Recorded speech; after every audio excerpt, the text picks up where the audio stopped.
Good evening, good morning, hello. Our last Sunday together in 2015. And we continue in Sri Aurobindo's large chapter, Brahman Purusha Ishvara, Maya Prakriti Shakti.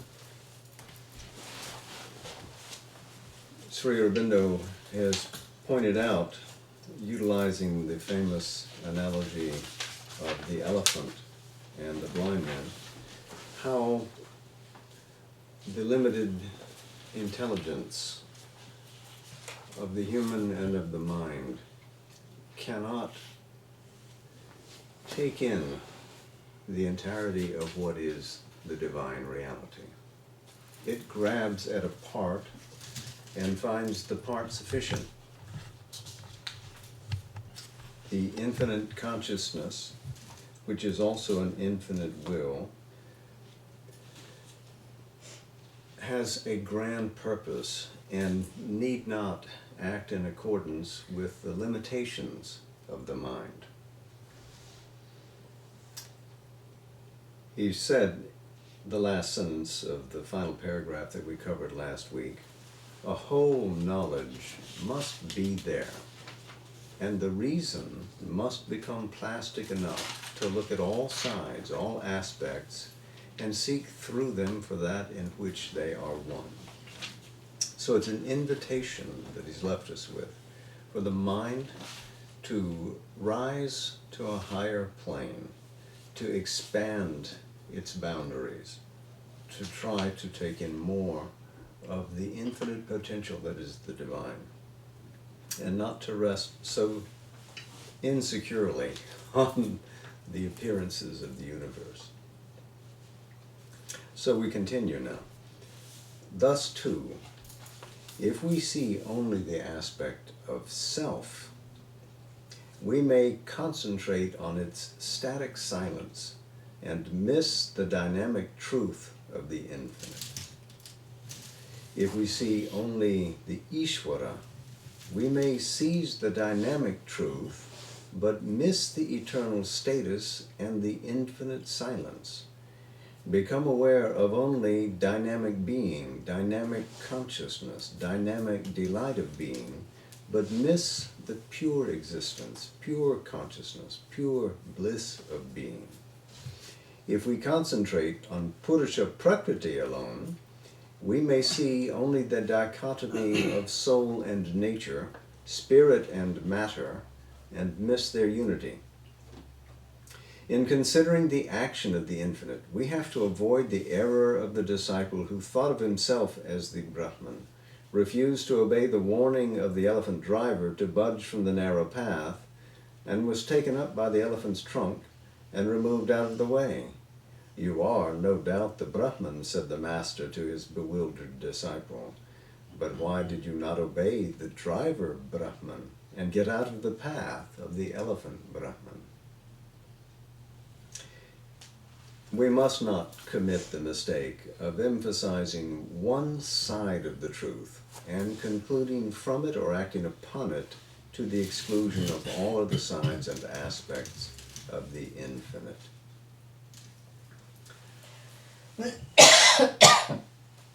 So these three poises of the divine being as the self, the essential being, Brahman, or as Ishvara, the Lord of all who manifests and holds all that is extant in creation within his own being, self, the many, all within the one person who is cosmic and also transcendent to cosmos, or Purusha Prakriti, the soul watching nature.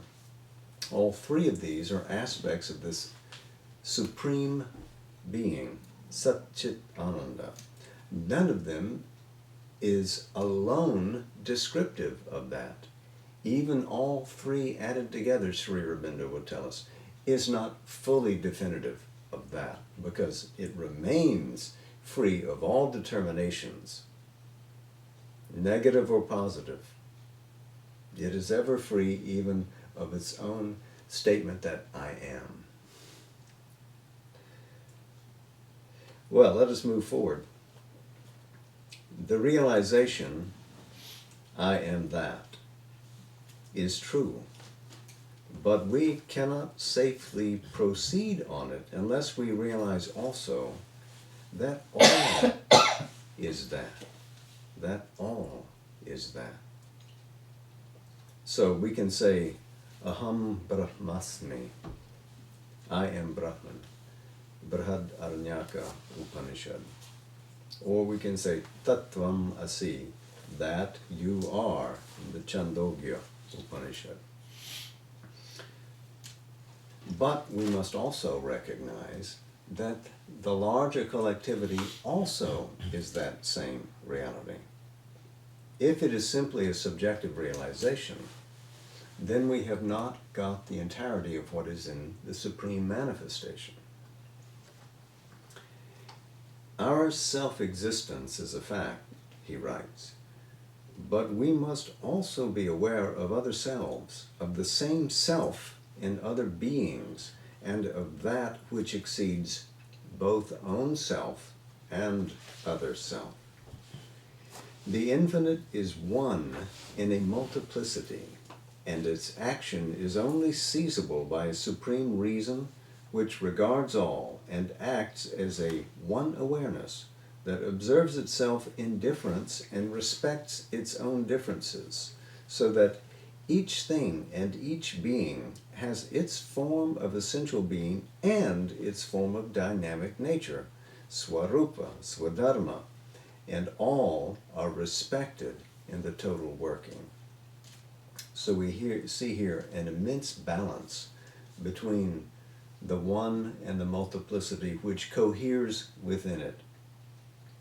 Its essentiality, also its dynamic expression, both in form and in nature of becoming, nature of expression. The knowledge and action of the infinite is one in an unbound variability. It would be, from the point of view of the infinite truth, equally an error to insist either on a sameness of action in all circumstances, or on a diversity of action without any unifying truth and harmony behind the diversity. In our own principle of conduct, if we sought to act in this greater truth, it would be equally an error to insist on ourself alone, or to insist on other selves alone. It is the self of all on which we have to found a unity of action, and a total, infinitely plastic yet harmonious diversity of action, for that is the nature of the working of the infinite. So we cannot sublate ourself in the service of the all around us, nor can we eschew the reality of the all around us and focus only on ourselves. There is a context in which we live and move.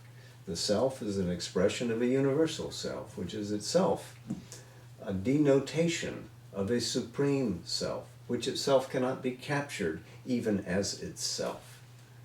So we must grow individually to embrace and recognize and live within this gigantic reality, which is all, which is the core of our own being, and which exceeds the all that we meet in the universe. So we are essentially pursuing, if we try to make these truths dynamic in ourselves, several yogas at one and the same time, looking for union with the divine consciously and dynamically in all these aspects. If we look from this viewpoint of a larger, more plastic reason, taking account of the logic of the infinite, at the difficulties which meet our intelligence when it tries to conceive the absolute and omnipresent reality, we shall see that the whole difficulty is verbal and conceptual and not real. Our intelligence looks at its concept of the absolute and sees that it must be indeterminable. And at the same time, it sees a world of determinations which emanates from the absolute and exists in it, for it can emanate from nowhere else and can exist nowhere else. It is further baffled by the affirmation, also hardly disputable on the premises, that all these determinants are nothing else than this very indeterminable absolute. So all formations must exist within the absolute.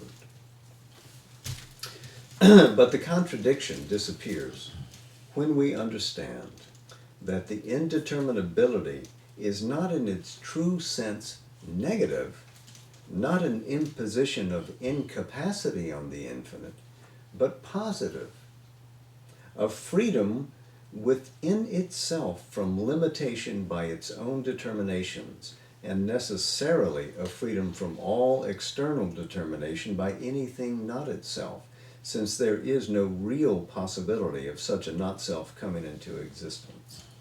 So, it remains free from identification, full absorption, though it's fully supporting all that it manifests within itself. Its freedom is absolute, just as it is absolute. So it's free from its own determinations. But nothing can impose upon it from outside, because nothing exists outside it. There is no other who could, in a sense, defeat it in a wrestling match and say, you must do it in this way. That is an impossibility. It is the only existence. The infinite, he writes, is illimitably free, free to determine itself infinitely, free from all restraining effect of its own creations. So it can throw all of this out, reside within it, have all of that reside within itself, and yet be free, utterly unencumbered by its manifestation. And here, an important point. In fact, the infinite does not create. It manifests what is in itself, in its own essence of reality. It is itself that essence of all reality, and all realities are powers of that one reality. It doesn't create, it manifests. Create from creare in Latin, which means to beget, produce, to create, to bring into being or to bring into form out of nothing is the way it's generally understood. Creatio ex nihilo in Latin. The creation comes out of nothing. And this is a common theistic idea.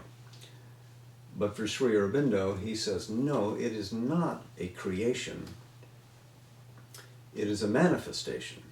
Manifestus comes from manus, meaning hand, and festus from fendere, meaning to strike or dash against. So when you manifest something, you make it clear, you make it stand out, you make it so that it is easily seen. So in a sense, always it was there, but now it comes into view. That's what becomes manifest about it. So this idea is one connected to the emanation of a divine nature, where a creation is a creation out of nothing, a manifestation is within the divine nature and then made clear that it's there. So the absolute, Sri Aurobindo writes, neither creates nor is created in the current sense of making or being made. We can speak of creation only in the sense of the being becoming in form and movement what it already is in substance and status. In other words, we give it a place and a space and a form in which it can move in the shape of the universe. It can move within these borders. That's a determination, isn't it? A determination is a bounded, finite, existing within the unencumbered infinite. Yet, we have to emphasize its indeterminability in that special and positive sense, not as a negation, but as an indispensable condition of its free, infinite self-determination. Because without that, the reality would be a fixed, eternal determinant, or else an indeterminate, fixed, and bound to a sum of possibilities of determination inherent within it. Its freedom from all limitation, from any binding by its own creation, cannot be itself turned into a limitation, an absolute incapacity, a denial of all freedom of self-determination. It is this that would be a contradiction. It would be an attempt to define and limit by negation the infinite and illimitable. Into the central fact of the two sides of the nature of the absolute, the essential and the self-creative or dynamic, no real contradiction enters. It is only a pure infinite essence that can formulate itself in infinite ways. One statement is complementary to the other. There is no mutual cancellation, no incompatibility. It is only the dual statement of a single inescapable fact by human reason and human language. So there's an infinite essence of being, ever free, that freely manifests, that can enter into determinations because it is within its power to do it. They are all self-determinations, and yet entering into them, it is not bound by them, it remains free. Free in its indeterminability, which is a positive thing, not a negative thing. It's not caught in it. Moving on, the same conciliation, or reconciling agreement, occurs everywhere when we look with a straight and accurate look on the truth of the reality. In our experience of it, we become aware of an infinite, essentially free from all limitation by qualities, properties, features. On the other hand, we are aware of an infinite teeming with innumerable qualities, properties, features. So it's free from all qualities, at the same time it enters into all qualities. Look at the thrust of what he's saying.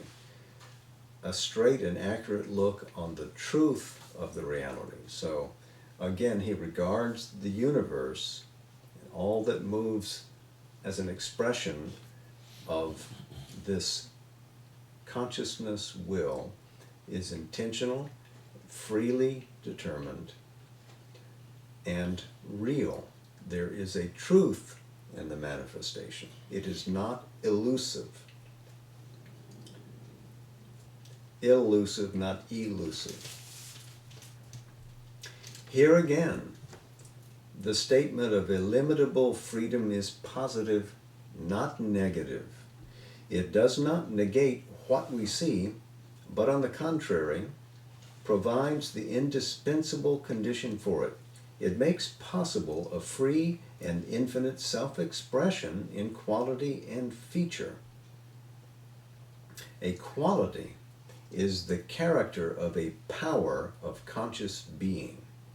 Or we may say that the consciousness of being, expressing what is in it, makes the power it brings out recognizable by a native stamp on it, which we call quality or character. So this great conscious being, Satchit Ananda, which is a person if we like to think of it that way, brings through its power of manifestation well, not just one power, but empowers many different forces, and each one of them confers a quality on its expression, and that becomes the nature of a character in dynamic display. He continues, courage, he illustrates it, I should say. Courage as a quality is such a power of being. It is a certain character of my consciousness expressing a formulated force of my being, bringing out or creating a definite kind of force of my nature and action. So too the power of a drug to cure is its property, a special force of being native to the herb or mineral from which it is produced, and this speciality is determined by the real ideal concealed in the involved consciousness which dwells in the plant or mineral. The idea brings out in it what was there at the root of its manifestation and has now come out, thus empowered as the force of its being. All qualities, properties, features are such powers of conscious being, thus put forth from itself by the Absolute. It has everything within it. It has the free power to put all forth. Yet we cannot define the Absolute as a quality of courage or a power of healing. We cannot even say that these are a characteristic feature of the Absolute, nor can we make up a sum of qualities and say, that is the Absolute. But neither can we speak of the Absolute as a pure blank, incapable of manifesting these things. On the contrary, all capacity is there. The powers of all qualities and characters are there inherent within it. The mind is in a difficulty because it has to say, the Absolute or Infinite is none of these things. These things are not the Absolute or Infinite. And at the same time it has to say, the Absolute is all these things. They are not something else than that, for that is the sole existence and the all existence. Neti neti, not this, not that. But it is this, it is that also. Neither is exclusively true. They must coexist. The mind explodes. It cannot recognize these two realities being placed in one sentence as being valid. To the mind, it is irreconcilable. To back up for a moment, too, the free power to put all forth. M.P. Pundit, when he commented on the Life Divine, pointed out that this idea of creation, of making something, would have, to use the verb kr, K-R with a dot under it, to make. But what we see expressed here is the Sanskrit equivalent as Surj, S-R with a dot under it, J, which then arrives at the word Sristi, which means the power of projection or loosing forth a reality, sort of saying, go play, allowing all of its forces to move out into expression. So this is the difference in the idea of what manifestation is. It's a loosing forth of the infinite into expressed dynamic movement.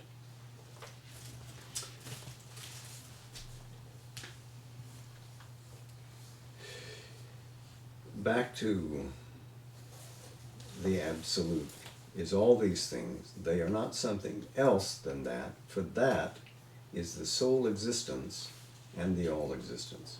Here, it is evident that it is an undue finiteness of thought conception and verbal expression which creates the difficulty, but there is in reality none.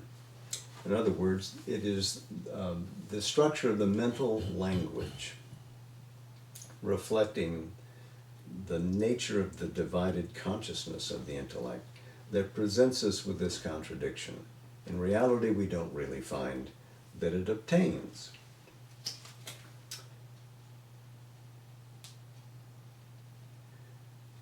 For it would be evidently absurd to say that the absolute is courage or curing power, or to say that courage and curing power are the absolute. But it would be equally absurd to deny the capacity of the absolute to put forth courage or curing power as self-expressions in its manifestation. When the logic of the finite fails us, we have to see with a direct and unbound vision what is behind in the logic of the infinite. We can then realize that the infinite is infinite in quality, feature, power, but that no sum of qualities, features, powers can describe the infinite, because it is inherently greater. You can't sum it up. You cannot run a mathematical score on it and say, finally I've reached the end, and this is what is the absolute. It is something more. It is something beyond. We see that the absolute, the self, the divine, the spirit, the being is one. The transcendental is one. The cosmic is one. But we see also that beings are many, and each has a self, a spirit, a like yet different nature.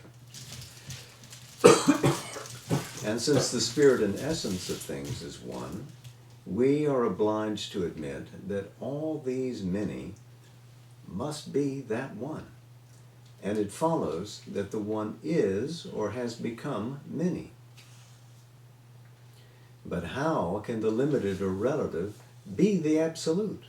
And how can man or beast or bird be the divine being? But in erecting this apparent contradiction, the mind makes a double error. It is thinking in the terms of the mathematical finite unit, which is soul in limitation, the one which is less than two and can become two only by division and fragmentation, or by addition and multiplication. But this is an infinite oneness. It is the essential and infinite oneness which can contain the 100 and the 1,000 and the million and billion and trillion. So the one is not a mathematical one. It is not arithmetic that the divine does when it says, I am one.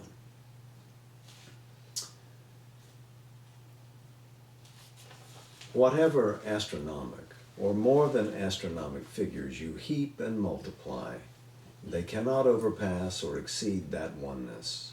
For in the language of the Upanishad, it moves not, yet is always far in front when you would pursue and seize it. This is Isha Upanishad, verse 5. It can be said of it that it would not be the infinite oneness if it were not capable of an infinite multiplicity. But that does not mean that the one is plural or can be limited or described as the sum of the many. On the contrary, it can be the infinite many because it exceeds all limitation or description by multiplicity, and exceeds at the same time all limitation by finite conceptual oneness. Pluralism is an error because, though there is the spiritual plurality, the many souls are dependent and interdependent existences. Their sum also is not the one, nor is it the cosmic totality. They depend on the one and exist by its oneness. Yet the plurality is not unreal. It is the one soul that dwells as the individual in these many souls, and they are eternal in the one and by the one eternal. This is difficult for the mental reason, which makes an opposition between the infinite and the finite, and associates finiteness with plurality and infinity with oneness. But in the logic of the infinite, there is no such opposition, and the eternity of the many in the one is a thing that is perfectly natural and possible. Underscore that, and you find therein yet another confirmation that what is essentially true in you and expresses itself as your soul is an eternal reality and resides always in the Supreme, whether there is a universe or whether it is no universe. You are. Again, we see that there is an infinite pure status and immobile silence of the spirits, pardon me, and immobile silence of the spirit. We see too that there is a boundless movement of the spirit, a power, a dynamic spiritual, all-containing self-extension of the infinite. So there is that self, silent, immaculate, unmoved, unmoving. But there is also a dynamic spiritual expression of the infinite. Our conceptions foist upon this perception, in itself valid and accurate, an opposition between the silence and status and the dynamis and movement. But to the reason and logic of the infinite, there can be no such opposition. So we see the silent sage, the sannyasi, sitting on one side and saying, only this frozen silence of the Absolute is real. And on the other side we see Krishna dancing in creation, saying, that has entered into this, and all of this is my playground. There is no opposition to the divine view. A solely silent and static infinite, an infinite without an infinite power and dynamis and energy, is inadmissible except as the perception of an aspect. A powerless absolute, an impotent spirit, is unthinkable. An infinite energy must be the dynamis of the infinite, and all power must be the potency of the absolute, and illimitable force must be the force of the spirit. So, in other words, what throws out this universe is real, is a reality, and is a power that is contained within the absolute, and it has full authority to express itself thus. But the silence, he continues, the status are the basis of the movement. So yes to the silence, yes to the absolute. And eternal immobility is the necessary condition, field, essence even, of the infinite mobility. A stable being is the condition and foundation of the vast action of the force of being. You remember Sri Aurobindo's Savitri. In absolute silence sleeps an absolute power. It is when we arrive at something of this silence, stability, immobility, that we can base on it a force and energy which in our superficial restless state would be inconceivable.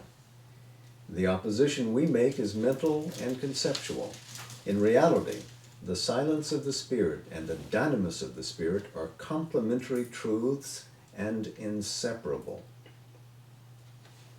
The immutable, silent spirit may hold its infinite energy silent and immobile within it, for it is not bound by its own forces, is not their subject or instrument, but it does possess them, does release them, is capable of an eternal and infinite action, does not weary or need to stop, and yet all the time its silent immobility, inherent in its action and movement, is not for a moment shaken or disturbed or altered by its action and movement. The witness silence of the Spirit is there in the very grain of all the voices and workings of nature. These things may be difficult for us to understand because our own surface finite capacity in either direction is limited, and our conceptions are based on our limitations. But it should be easy to see that these relative and finite conceptions do not apply to the absolute and infinite.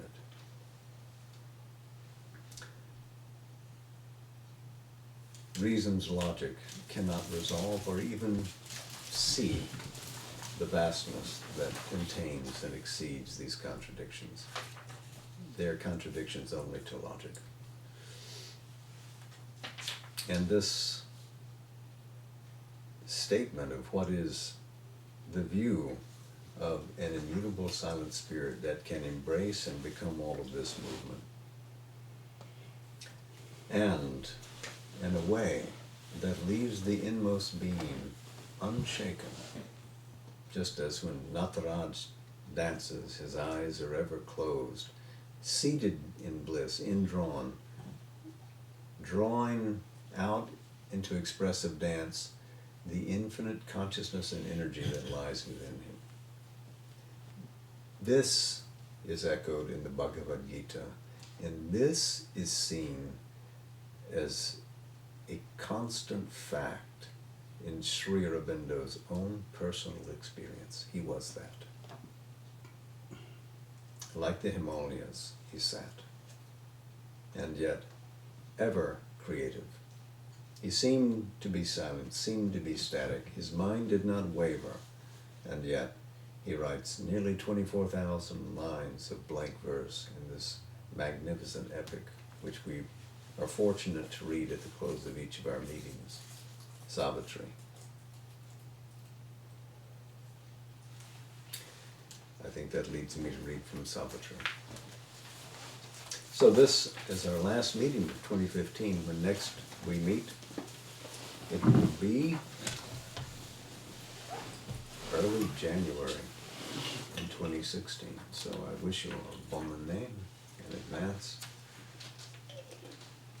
We read tonight from the Book of the Divine Mother.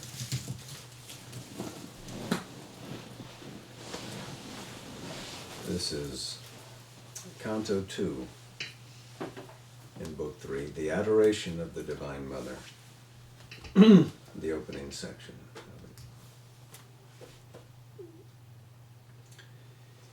it. A stillness absolute, incommunicable, meets the sheer self-discovery of the soul. A wall of stillness shuts it from the world. A gulf of stillness swallows up the sense and makes unreal all that mind has known, all that the laboring senses still would weave, prolonging an imaged unreality. Self's vast spiritual silence occupies space. Only the inconceivable is left, only the nameless without space and time. Abolished is the burdening need of life. Thought falls from us, we cease from joy and grief. The ego is dead, we are freed from being and care. We have done with birth and death and work and fate. O soul, it is too early to rejoice. Thou hast reached the boundless silence of the self. Thou hast leaped into a glad divine abyss. But where hast thou thrown self's mission and self's power? On what dead bank on the Eternal's road? One was within thee who was self and world. What hast thou done for his purpose in the stars? Escape brings not the victory and the crown. Something thou camest to do from the unknown, but nothing is finished, and the world goes on because only half God's cosmic work is done.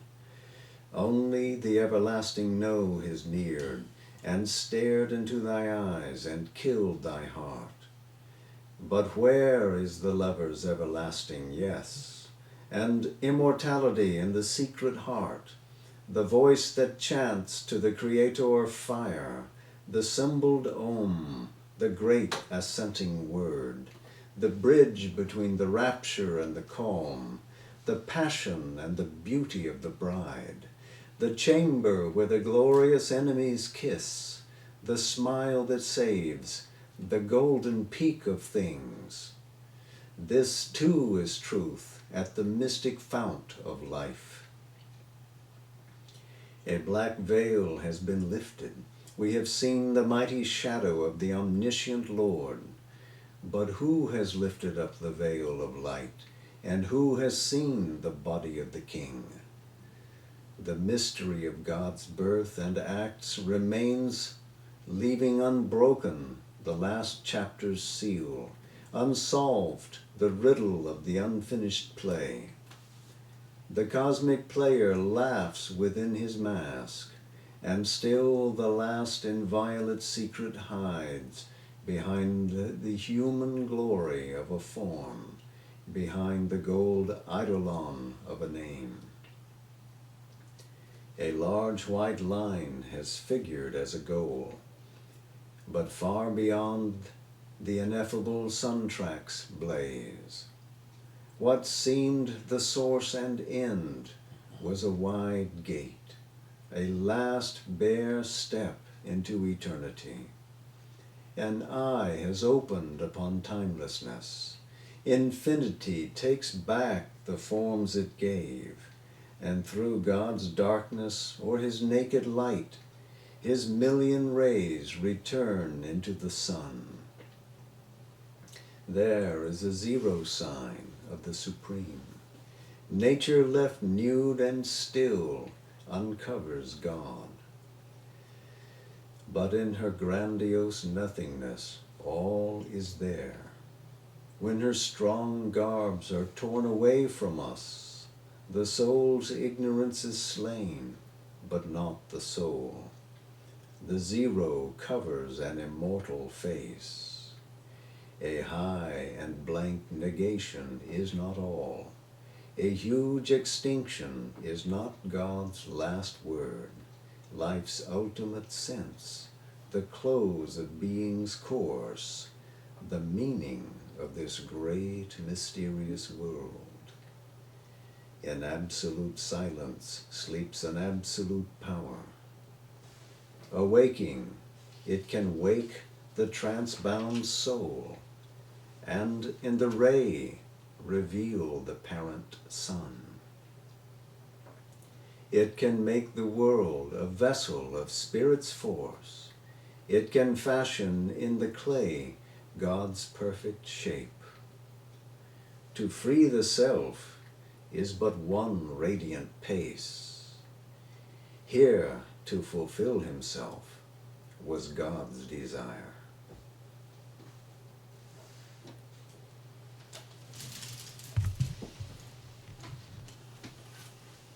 So, namaste, Jai Ma. And to our Zoom friends,